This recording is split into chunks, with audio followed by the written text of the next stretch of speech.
Hey guys, Jeff here with Thrive Vans, and today I'm coming at you from outside of the van shop because it's finally spring.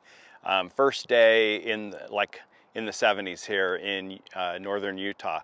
And so what I want to do today is talk about suspension upgrades. These two vans behind me are being picked up by our customers next week, and they both have identical builds. The only difference is one has a suspension upgrade and the other one does not. The suspension upgrade on this van is the Agile Rip Kit.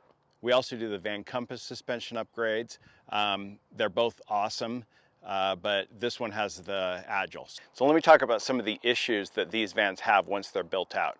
Our builds, once you have water, fuel, and everything, are somewhere around 22 to 2,300 pounds that we add to the van.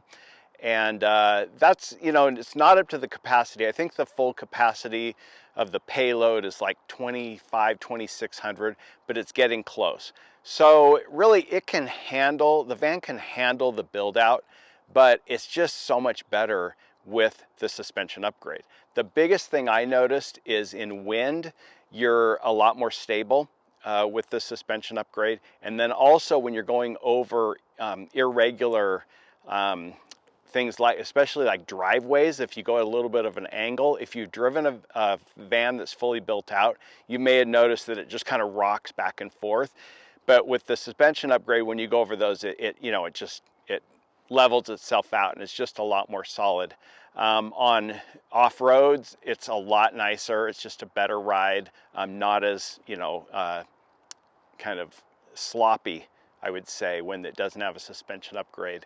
But those are the biggest things. So the first thing you may notice about these vans is this one has a suspension, the blue one, and it sits much higher. I'd say a couple of inches higher. This does not have a lift on it, but it just, the leaf springs are a lot beefier, and so it just brings it back closer to stock. When you weight down a van, it's just going to slowly sink. And so the beefed up suspension just kind of brings it back up. We were counting, I think on the stock, there's 2 leaf springs, and on the Agile, there are 7 leaf springs. And so it adds quite a bit to there. But anyway, that really makes a big difference in the way the van sits. It even sits higher in the front, even though, again, it's not a lift, but I think that just having it sitting up in the back just kind of raises the whole thing overall. Having it beefier, taking that weight of the build a lot better, it just sits more level and the whole thing sits higher. So both of these vans are 2022 four-wheel drive. Last year that Mercedes made the four-wheel drive in the Sprinter. So this one right here, just from the front to the bottom of the bumper right here, is about 56 centimeters. And on this one, it's just about 60 centimeters. So it's about 4 centimeters higher, which is not a ton. It's less than 2 inches, but you do notice a difference. Even just looking at them, you can really see that this one just sits a lot higher and a lot more level. So without the suspension upgrade, it just seems like the back end just sags a little. Again, the van can handle the weight. It's just going to be a better ride, more stable if you do a suspension upgrade.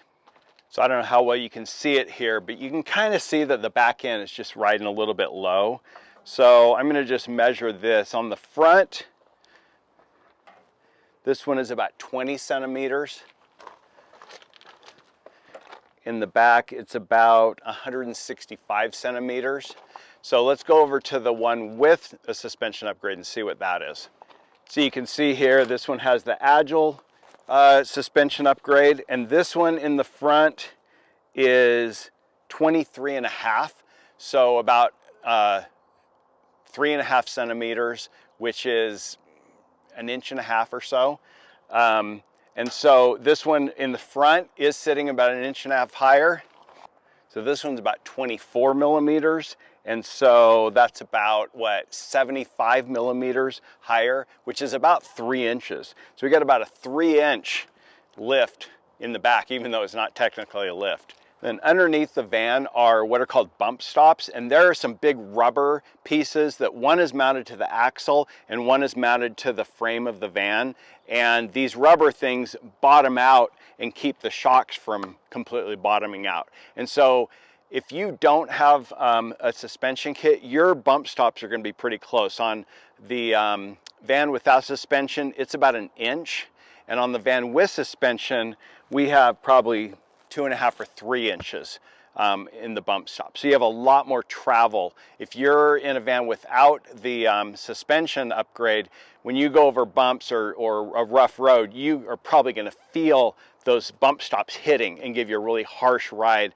And that's a lot of when you go over an uneven something, the van will kind of rock and hit those bump stops before it settles back down. So you just have a lot more travel, especially in the rear shocks, with the suspension upgrade.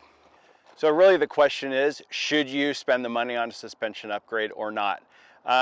Suspension upgrade is going to run you anywhere from maybe $2,500 to $3,000 if you're just going to beef up your leaf springs, to about between $6,000 and $7,000, and even more depending on which kit you go with. The Van Compass and the Agile with their standard, like the 4.3 Van Compass and the Agile Rip installed, are going to cost you about $6,500 to $7,000.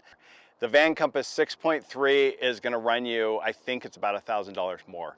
So, you know, it is an expensive upgrade, but now having built out vans and had some with and some without, I think it really is a nice thing if you can afford it. You don't have to do it at the time you build, you can always do it later.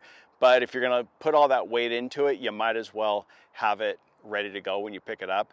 So if you like this video, give it a thumbs up. That really helps us with the YouTube algorithm. And subscribe if you want to see more videos like this. Jeff with Thrive Vans. Thrive on. See ya.